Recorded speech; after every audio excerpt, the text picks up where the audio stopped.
let's get started. Did you get a lot of questions, by the way?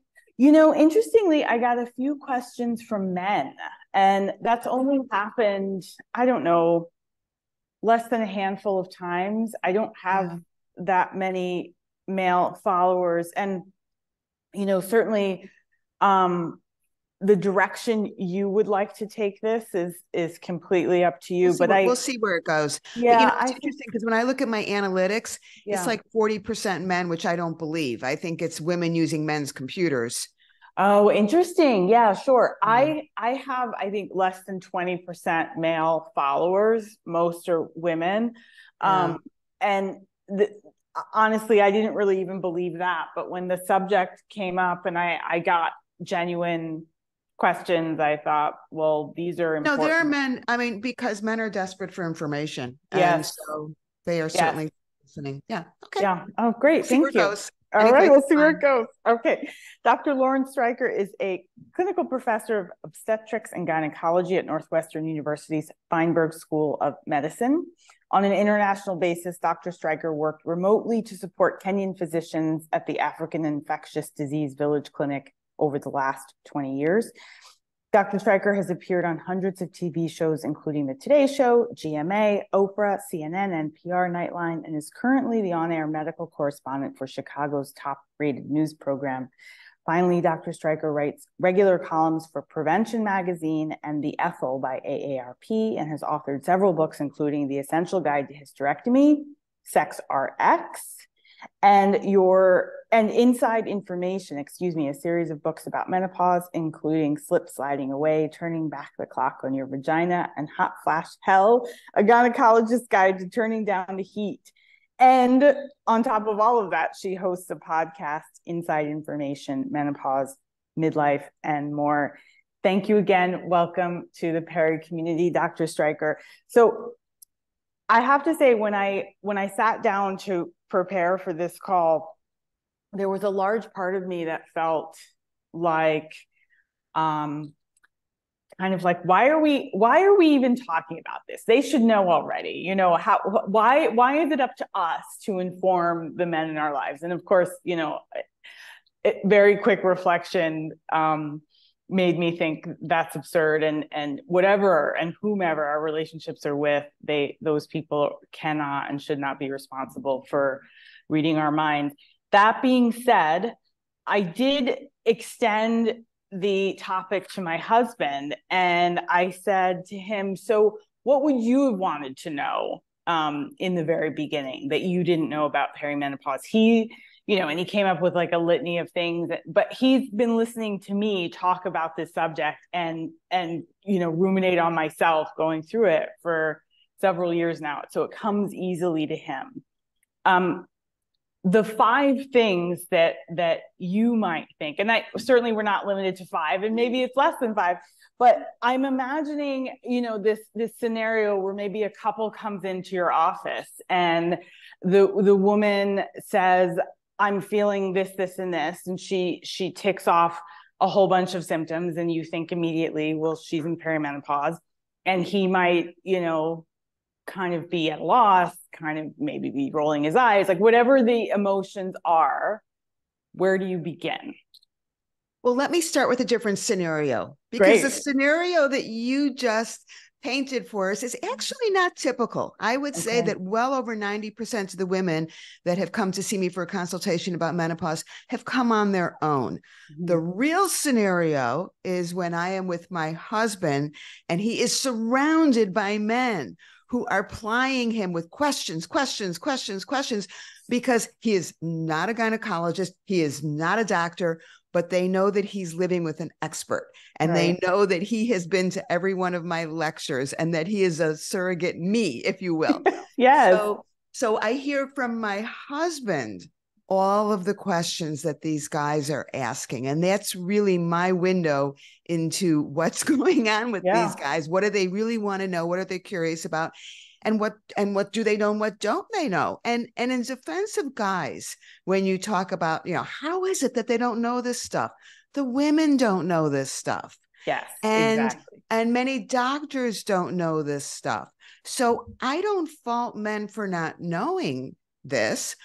what I applaud are the men that want to know, are the men that say, boy, you're not the same woman you were a year ago or 2 years ago. And I would like to better appreciate what's going on so we can be on this journey together. That's what makes me stand up and say thank you, not kind of putting them down for saying, how come you don't know this stuff? Like, what's wrong with you?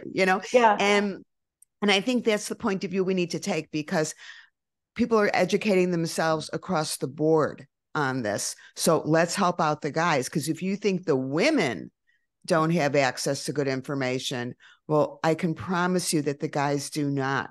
And one thing that's interesting that really made me appreciate this is I have a YouTube channel, which is Dr. Streicher TV, and I have probably 200-300 videos up there, and I'm kind of not spending as much time on my YouTube channel lately because people are more going to my podcast.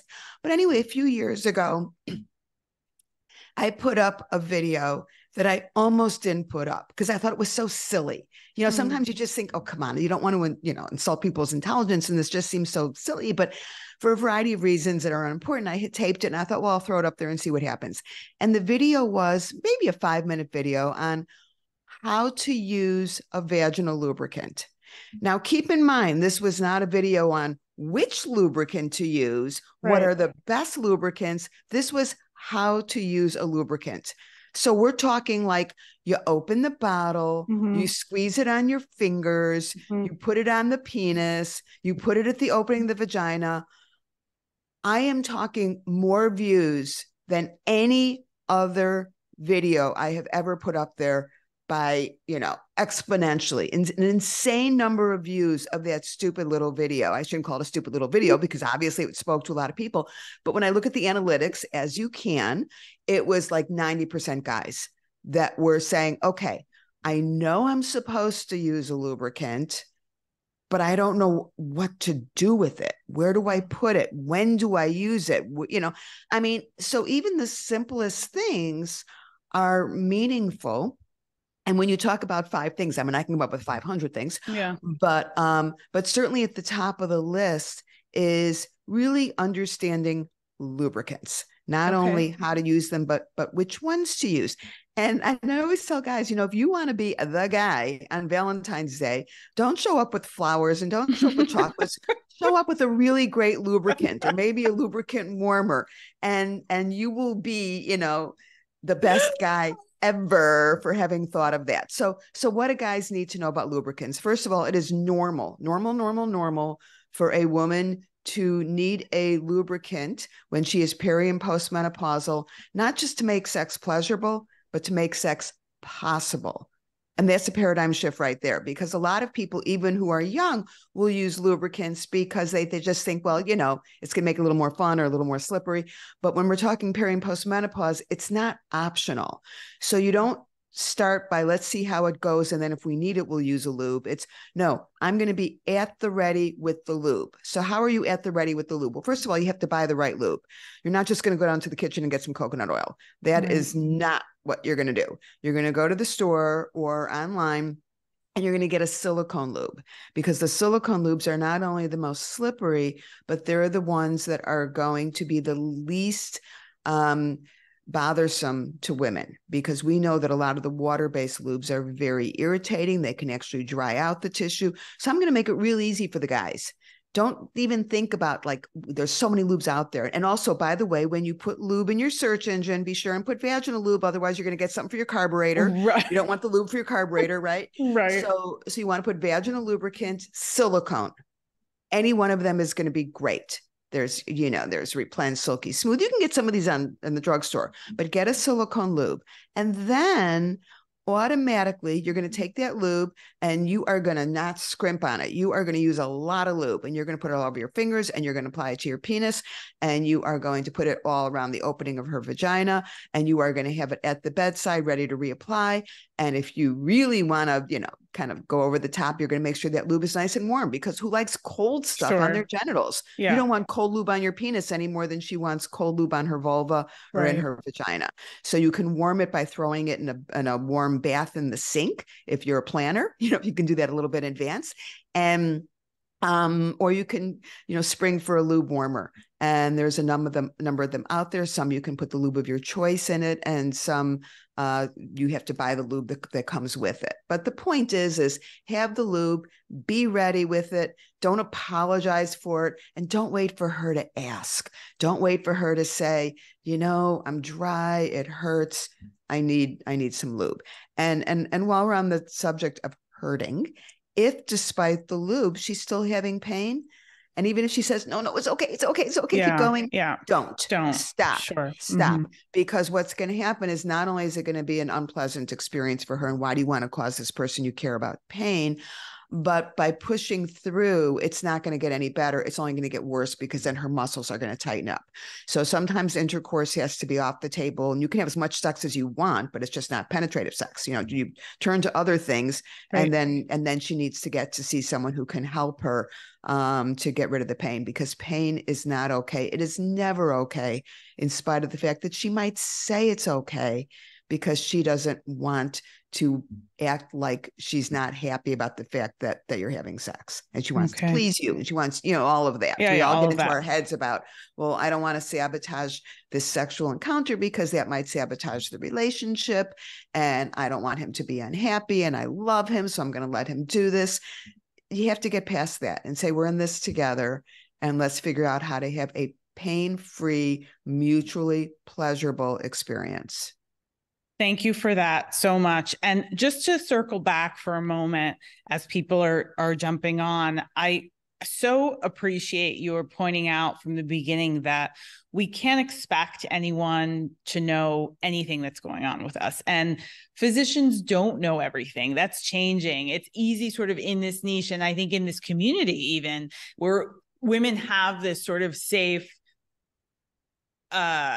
intimate place to land and share. It's easy to take for granted that people might know everything, because we are sharing so much with each other, and we're sort of stepping through this feeling like, oh, I've learned this, I've learned that, I understand this, I understand that.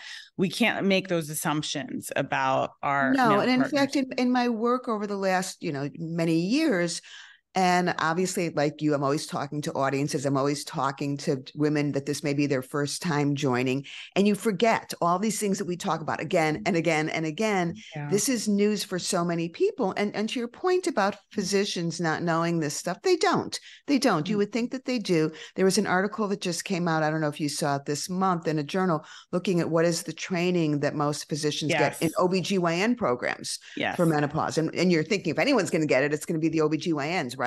And they're not. You're getting a training in less than 1/3 of programs, and that training may literally be one lecture. So any doctor who knows something about menopause has learned about it on their own after the fact. I certainly did. I did my residency years ago, and that was not part of my training.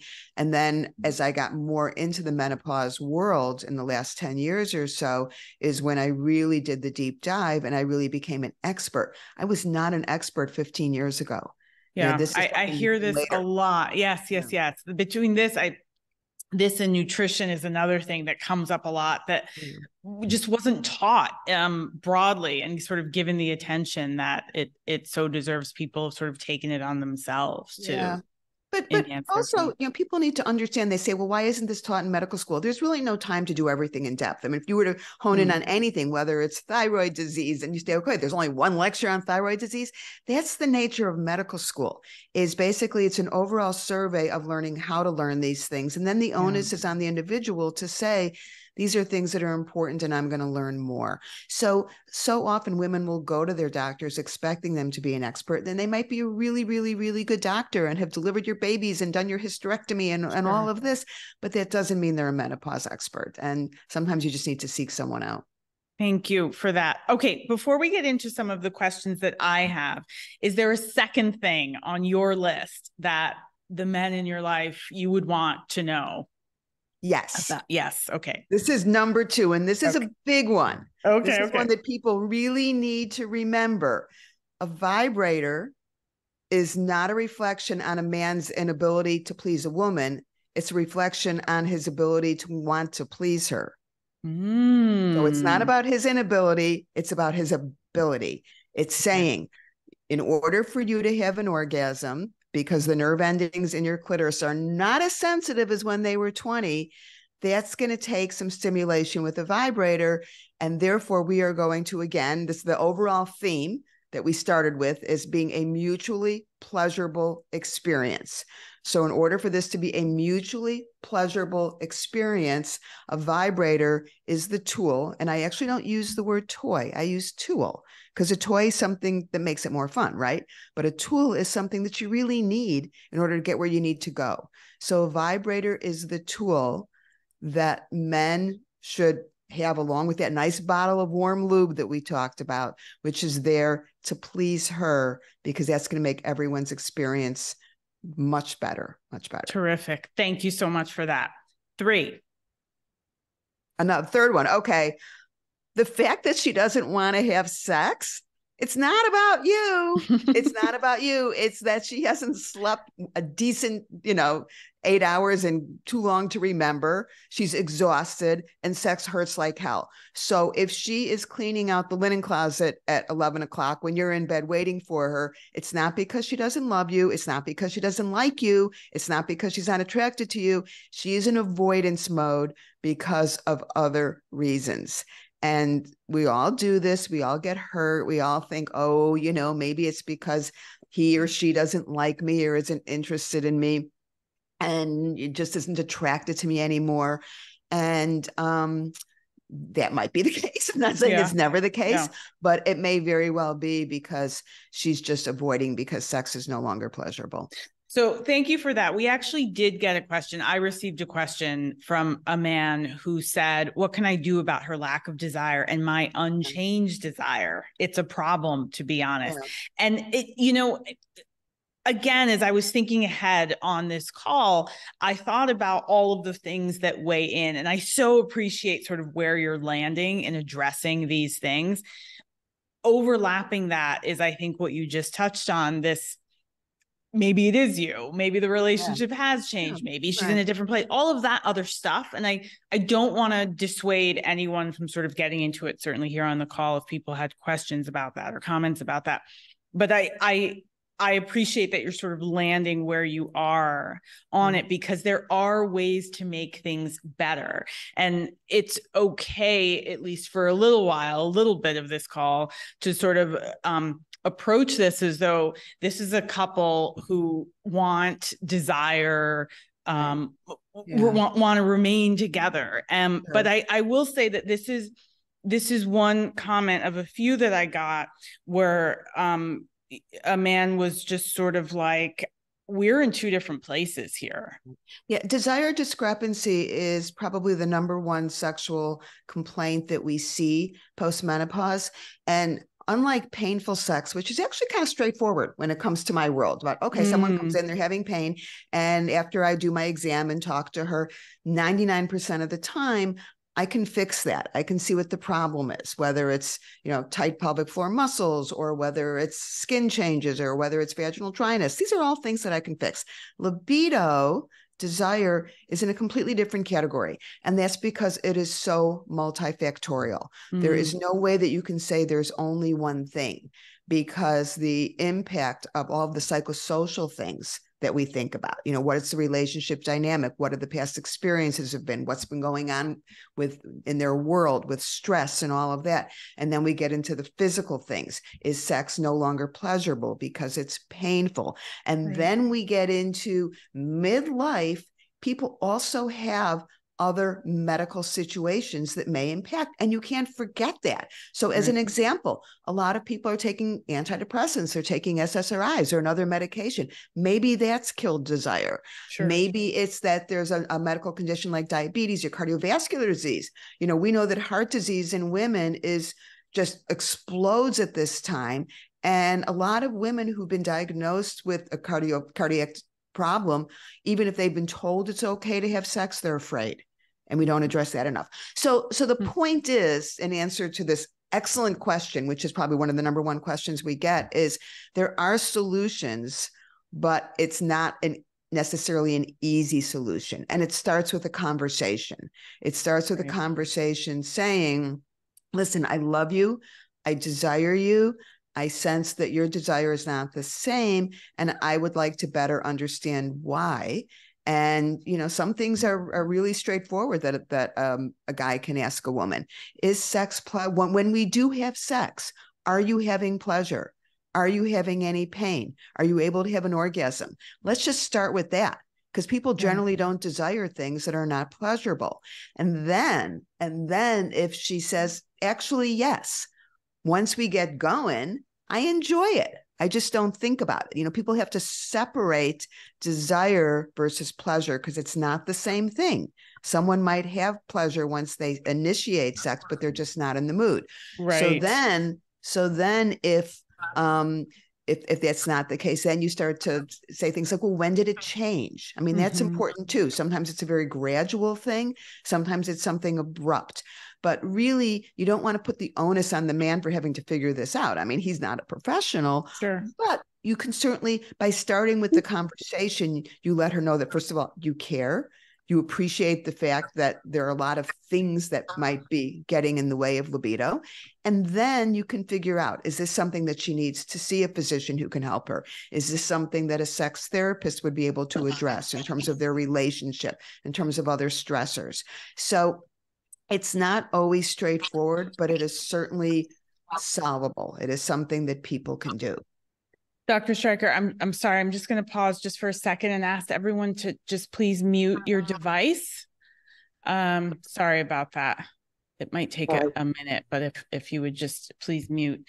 Okay. Is there a fourth that comes to mind, Dr. Streicher?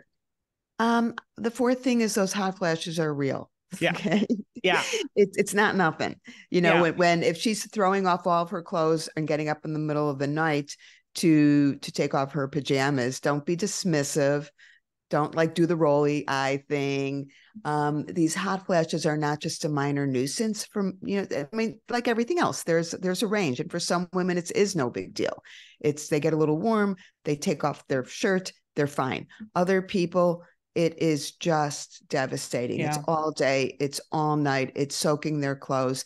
And these hot flashes, and women need to appreciate this too. Hot flashes, it's not just about quality of life, it's also about length of life. We know that these hot flashes impact on cardiovascular disease, on bone health, on cognitive function, on all of that. So these hot flashes need to be taken seriously. And it's not something that a guy should just dismiss and say, what's the big deal? It's a very big deal. It's a very big deal. I just, some have heard me talk about this before, but I'm 53 now. I'm still perimenopausal, but I didn't start hot flashing until about the last year. And I thought for sure I've skated that horrible thing. And then they came on like an unbelievable wave, and it was hot flashing during the day, night sweats in the evening. It was awful. And it's so beyond sort of feeling these waves of heat. It's a miserable experience and really hard to describe to somebody who hasn't had it. So I so appreciate your sort of highlighting the fact that they are indeed real and carry serious consequences potentially. If I might just interject here, someone wrote 2 questions, and this second part of his question, I think, slips in nicely here. He said, I don't know if I believe everything all the time. It's like, how can everything be going wrong? And then she accuses me of not believing her. So this is maybe, again, sort of speaks to the, you know, the nature of people, the nature of the relationship, all kinds of dynamics. But if you could just sort of hover around this idea of hot flashing being real and sort of the all of it being real. I think being real is the wrong word to use. I think the way to think of this is, what's menopause and what's midlife? Because what tends to happen is that women, when they're in their mid to late 40s, early 50s, no matter what happens, they say, this is menopause. And sometimes it is, but there are also a lot of things that occur midlife. So it's not that what she's expressing isn't real. If she's experiencing it, it's real. It's happening to her. Is it necessarily a consequence of menopause? Maybe, but maybe not. So you don't dismiss what she's saying. You don't dismiss what she's feeling, The real response is, if you're feeling that way, we need to figure out why. Right. And get you to feel better. Right. And along those same lines, there's this idea, which makes me crazy, I'm sure it makes you crazy too, is that the tough it out approach. Well, you know what? This is just a normal thing, and this is going to go away soon. So hang in there, it'll be over soon. And we know that for the majority of women, and it varies by ethnicity and race, but we know the majority of women, hot flashes last on average 7 to 10 years. And vaginal dryness, if untreated, is forever until death. Right. So this idea, I mean, when people say I'm done with menopause, you are never done with menopause. You might be done with your hot flashes, but you're never done with menopause. And we know that estrogen affects every single cell in the body, every single one. And so this is not like, oh, just tough it out, honey. It's no big deal. It's natural. Or to say something like, you know, my mother didn't, it wasn't a big deal to her, or my grandmother. Well, first of all, they didn't live as long. They weren't going to work every day and doing all the things that women are doing midlife now. And they didn't talk about it. Yeah, I was going to say, and likely didn't discuss it with you at all. Right. So just the idea is when he says, I don't know what's real, it's all real. You just have to figure out what's causing it. Yeah. Great. Thank you so much for that. Something else that comes to mind for you. We're up to number 5, if we're counting, if we're really sticking to the count. All right, let's talk about body changes. Okay. Let's do that. Yes. Because when we think about, you know, what's happening and the things that are the most upsetting to women, certainly there are things like I can't sleep, and I'm having vaginal dryness, and the recurrent urinary tract infections and all that. But I cannot tell you how many women would come to the menopause clinic for no other reason than they were distressed about their weight or the change in their body with their new muffin top that they were not all excited about. And the only thing that makes it worse is when you get comments from the person who you love and are hoping is still attracted to you, when there are these, you know, snide comments like, why are you having that muffin? You know? Yeah, sure.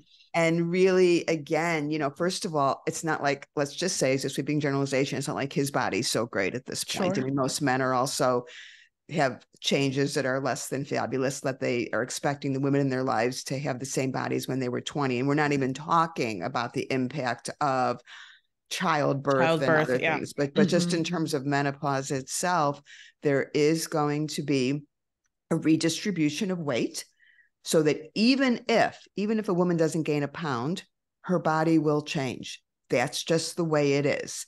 And that's something that has to be loved and expected and acknowledged, and is not going to detract from her being sexy and feeling good about herself.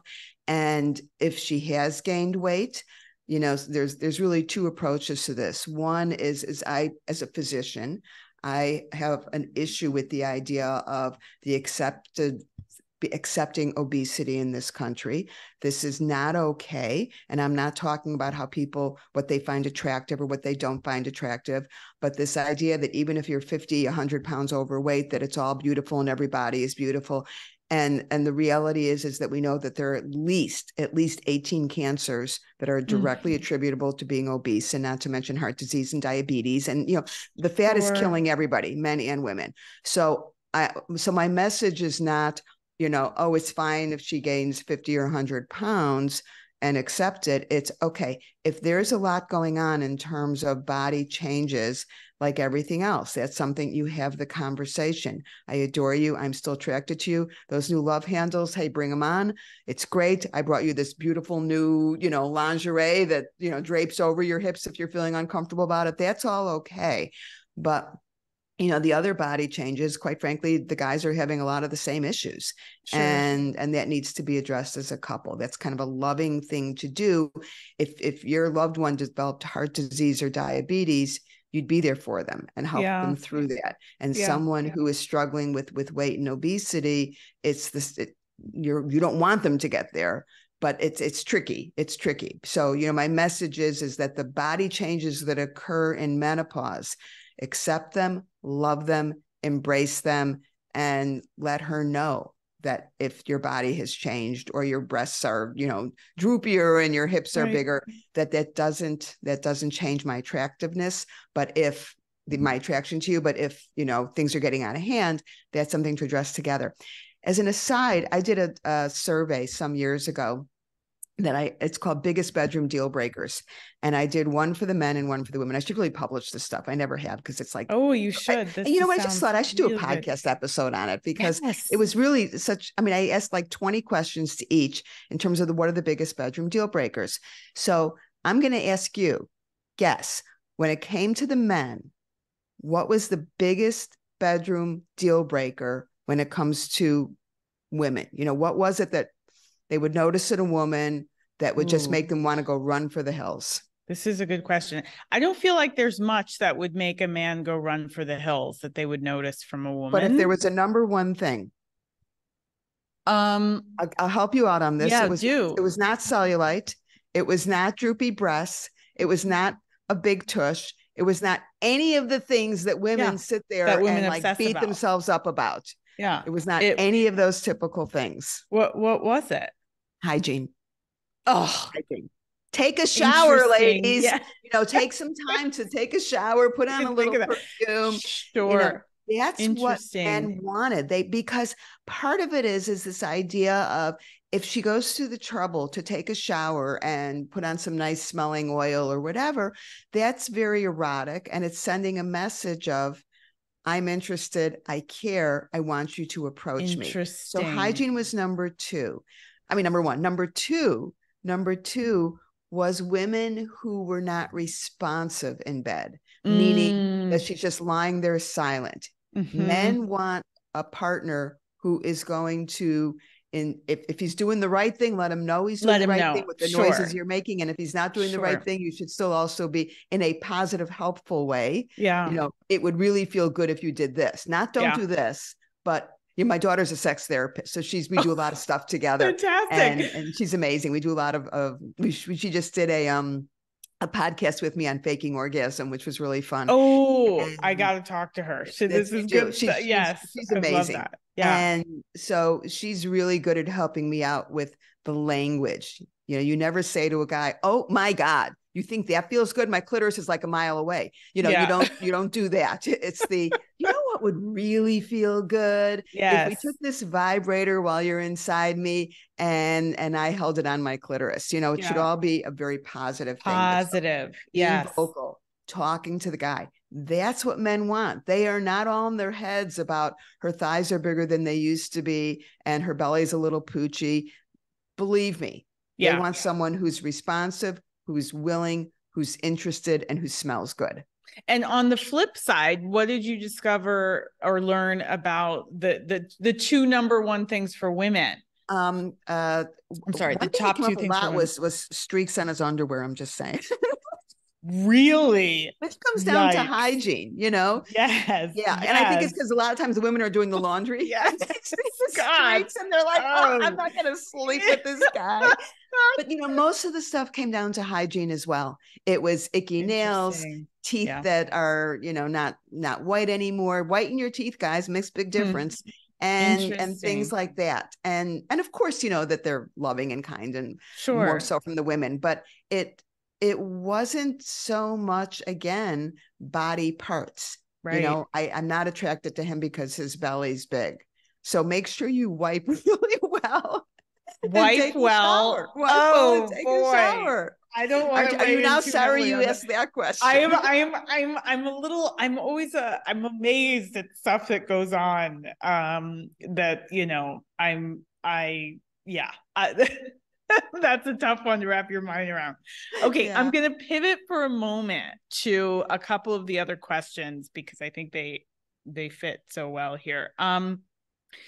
The first part of the last person's question was, I feel like at any given time, I might walk in the room and everything is normal. And then in an instant, my wife is angry or short with me or crying. And I'm like, what the F just happened? I don't know if it's me or what. Now, this is sort of not so much speaking to the sexual aspect of what's happening, but some of the other stuff. And if I can just piggyback off of that before I turn it over to you.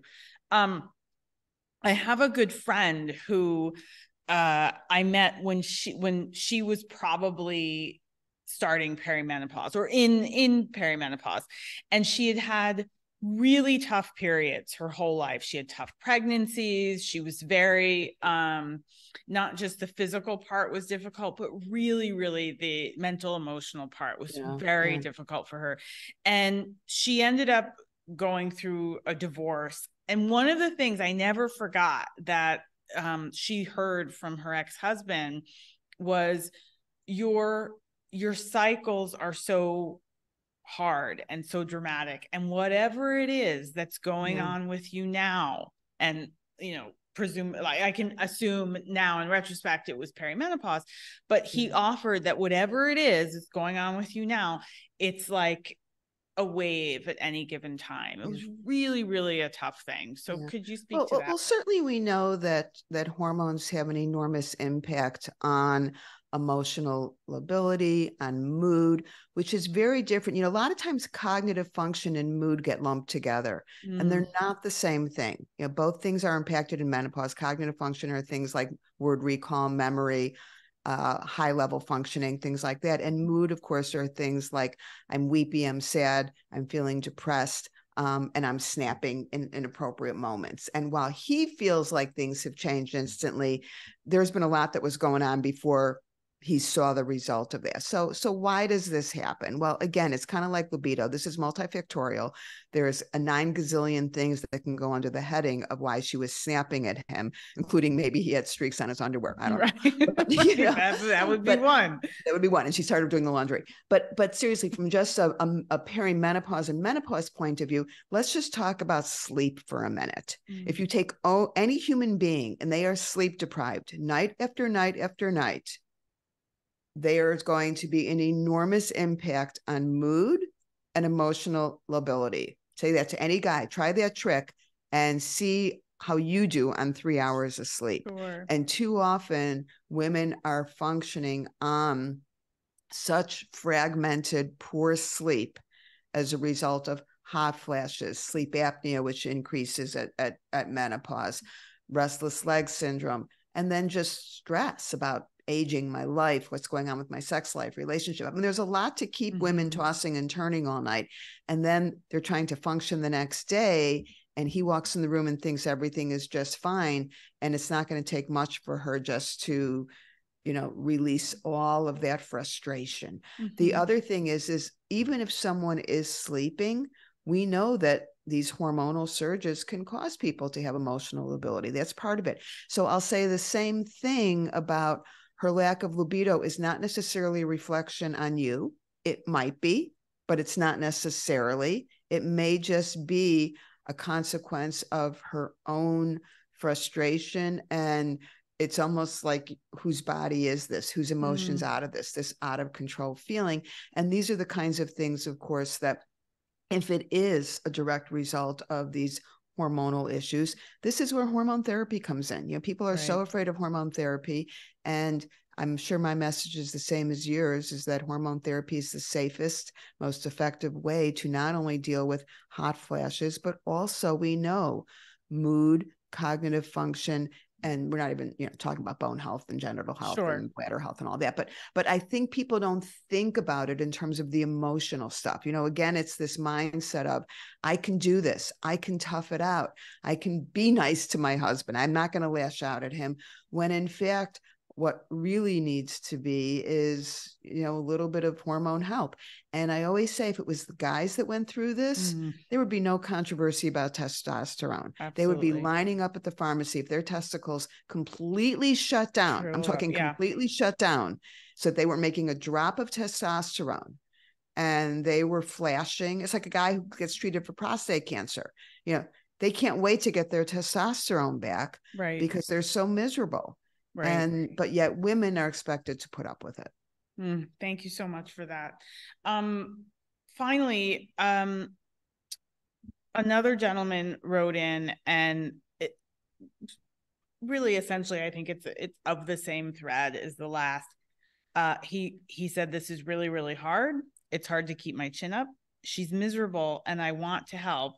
I want to support, but it's tough. I really appreciated this gentleman's sentiment. And I think, to your point earlier in the conversation,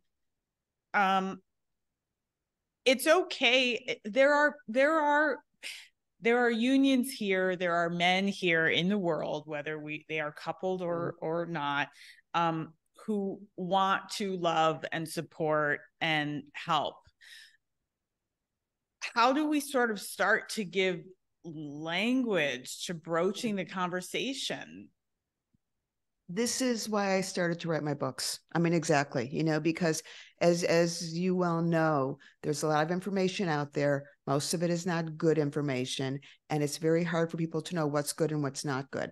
And this last series of books that I wrote, the menopause books, the first one you mentioned is about slip sliding away, which is not only the changes that occur vaginally, but also in the urinary tract. And then the second book is Hot Flash Hell. My third book, which I am really, really, really trying to get out within the next 6 months, is about libido and orgasm specifically. Fantastic. And what happens to postmenopause orgasm. And there's nothing like that out there right now. And so as far as, okay, what can a guy do? Well, I would tell the men that they should do the same thing women should do. And that's start by educating yourself. That's why I wrote my books, so that people can say, okay, our issue is hot flashes. Our issue is vaginal dryness. My books were written in a way that they're like a series of short articles. You know what I mean? This is not a lot of the books that are out there, even some of the good ones, they're encyclopedias. It's like overwhelming. And mine are all written so that each chapter is, quite frankly, a standalone chapter. If you want to read the chapter on lubricants, Fantastic. You don't need to read the rest of the book. Right. You want to read the chapter on, why it hurts, you don't need to read the rest of the book. So you start by that. And quite frankly, not only are you educating yourself, but the message that you are sending to the woman in your life is, I care, I want to help you, and this is how we're going to start, by educating ourselves. And then it comes to finding the right clinician. I mean, that's again the challenge, because we know that most doctors are not, you can't just say to her, go to your doctor and get some help already, because chances are, even if she has, that doctor likely wasn't very helpful. So you start by educating yourself, and then you help in terms of, let's find someone who can help you. And fortunately with telehealth, sometimes you can manage that if you live someplace that you don't have access to someone. We know that the North American Menopause Society, now known as the Menopause Society, has a listing of clinicians by zip code, which is very helpful. And some of the telehealth companies, some of them are, quite frankly, just online pharmacies, and they're not very helpful. But some of these telehealth companies, MIDI and I think Geneve, are really pretty good at, hey, no, we're actually going to have a conversation with you and find out what's going on and help you. But I think the first step in this journey is to learn the language and to educate yourself about what's happening, and whether you listen to podcasts together or whether you read a book. That's something that you should both be doing, instead of just kind of scratching your head and saying, boy, this is all a mystery to me. This is really devolving. And, it's funny, we started off talking about, what's a typical scenario. And I mentioned that my husband, who's not a doctor, gets surrounded by men at cocktail parties who are asking all these questions. And I have a whole pile of books, and he just starts giving out books. He's just fantastic. Like, you know what, you really need to read this, because this will really help you. And you come to my house for dinner, you're likely going to walk out with a book in your hand. That's awesome. But I think that that's really the way that we start not only the conversation going, but the right conversation. Yeah. Thank you for that. That's so helpful. Lastly, a few women, and it was interesting because each of the comments had a tone of sort of like, oh, I know he doesn't mean it, or, oh, it's really not a big deal. But how do I address, I'm sort of bringing together a few questions. How do I address the joking, the making light, or the making fun of what's going on with me?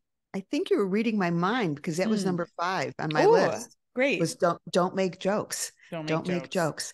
And first of all, when a guy makes a joke, he means well. He's not making a joke, I think, in most cases, I hope in most cases, not to be mean, not to make her feel badly, but because he doesn't know what else to do. And he doesn't know what else to say. So he makes a joke about it. which is also a way of let's not talk about it, just let's make a joke. So don't make a joke, because it's not funny any more than, can you imagine if you can get an erection and she started making jokes about it? I mean, absolutely. Such really? a good point. I mean, that's the way to shut down a conversation right there. Yeah. I mean, it's game over. If there was any hope of him getting an erection, it's over now. But she's like, what? You call that a penis? I mean, looks like a penis, only smaller, I mean, just, it's not something that you joke about. So good. So it's really just a matter of being very much aware that she is not finding this funny at all. Yeah. And if you make a joke, she might kind of chuckle or laugh along with it because she just doesn't, know how else to respond. But it's not funny. It's just not funny. Dr. Streicher, you said in the beginning, there were 500 things, right? And coming up with 5 is not so easy. You did so fluidly and what looks to be quite easily, but you're the professional. Is there anything else that comes to mind that you sort of really want to bring to the fore? Yeah, I mean, I kind of said this before, but I really need to emphasize it again, is that there are solutions. This idea of, okay, the woman that I fell in love with 5 years ago, 10 years ago, 20 years ago isn't here anymore. No, she's still there. She's very much there, but she's going through something really difficult, that there are solutions to make it better, as opposed to this is who she is now. And I think that's really the message, is that it's about having the conversation. It's about communicating, and it's about finding those solutions together. Now, one kind of interesting caveat, and this has never been studied, and I would like to do this study, but when you have women that go through menopause, as an oversimplification when it comes to sexual stuff, there's 2 groups. There are women that say, oh my God, sex hurts. I can't have an orgasm. I really, really want some help with this. I really need to address this. This is important to me. And then there's the women that say, I'm not very interested in sex. Right. It hurts. I'm okay with that. That's fine. They don't want, because that used to be when someone comes to the office and I would say, how's your sex life? And they would say, I don't have sex. And I would kind of launch into, oh, well, I can help you with that. But then I learned to say, is that something that you want to address? And a lot of times women are like, no, it's okay. No, so my theory that has not been studied or tested is that the 2 groups of women are women that loved sex, enjoyed sex, and had great sex before they went through menopause. And they're very eager to keep it going. And then they're the women that it really was never that pleasurable. Even if they didn't have pain, it just wasn't that pleasurable. They didn't have orgasms. It wasn't something they enjoyed. It wasn't something they looked forward to.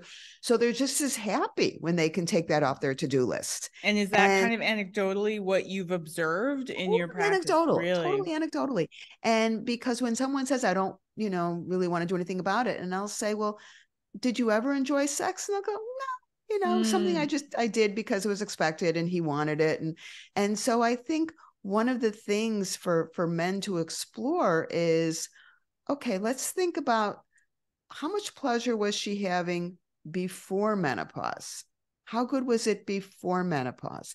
And under the theme of it's never too late, to say, did you used to have orgasms when we had sex? Because as I know from my lecture on my podcast on faking it, a lot of women are faking it. Yes. And men too. But if she says, no, I didn't, this is an opportunity to say, okay, well, it's time that you start having orgasms and let me help you with that. So there are many, many couples then late in life do find a new beginning. And to that point, 50% of the population is single, and we see a lot of new relationships. And I cannot tell you how many women will say to me, I never much cared for sex. And I'm 55 years old and I'm divorced and I met this new guy and oh my God, gangbusters, what I've been missing for the last 30 years. So it doesn't have to be a new partner. I always say, when I say to people, what does HRT stand for? And they say hormone replacement therapy. And I know it's like, no, it's husband replacement therapy because sometimes that's really what somebody needs. Yes. But having said that, if you like the husband, if you like the current guy and you don't want to get rid of him, it's just your sex life is nothing special.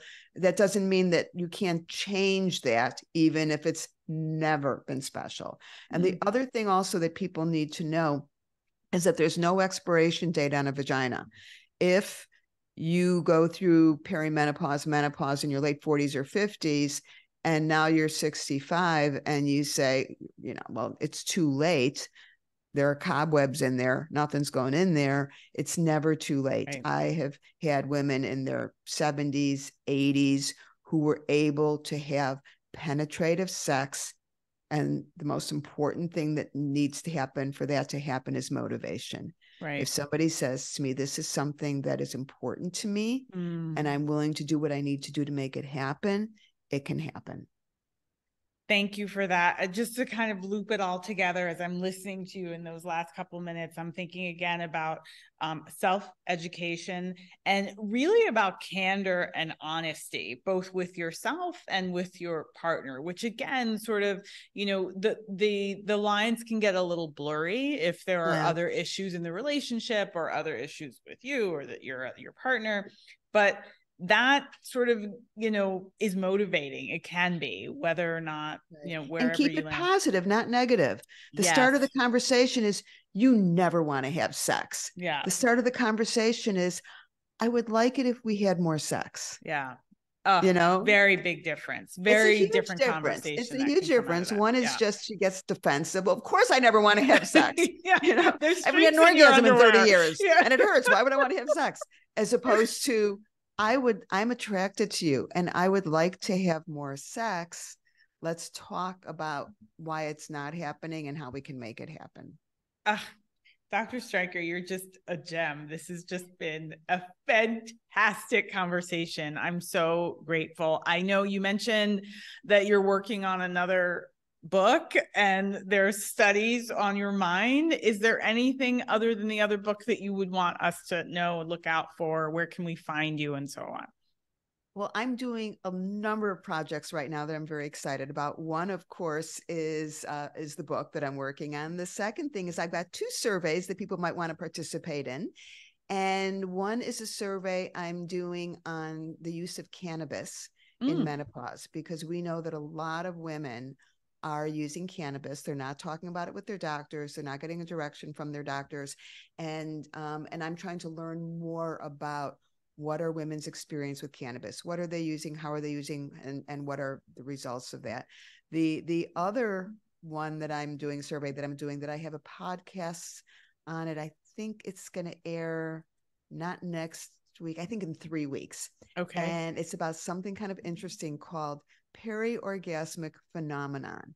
And these are women who every time they have an orgasm, they laugh, they cry, they sneeze, they get foot pain, they get face pain.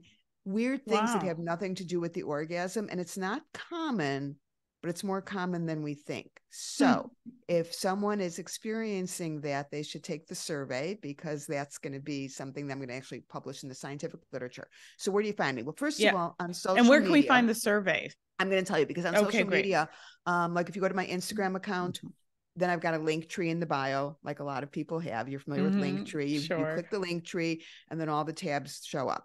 And on all those tabs, you can get my podcast. You can take the survey. You can buy my books. It's all in Linktree. So on Instagram, I'm at Dr. Streich, Streich. And you'll be tagged here else, as well. I'm at Dr. Streicher. I'm no longer on Twitter for totally political reasons. I want no part of it. I'm sorry about that, but to all my Twitter followers, but I couldn't do it.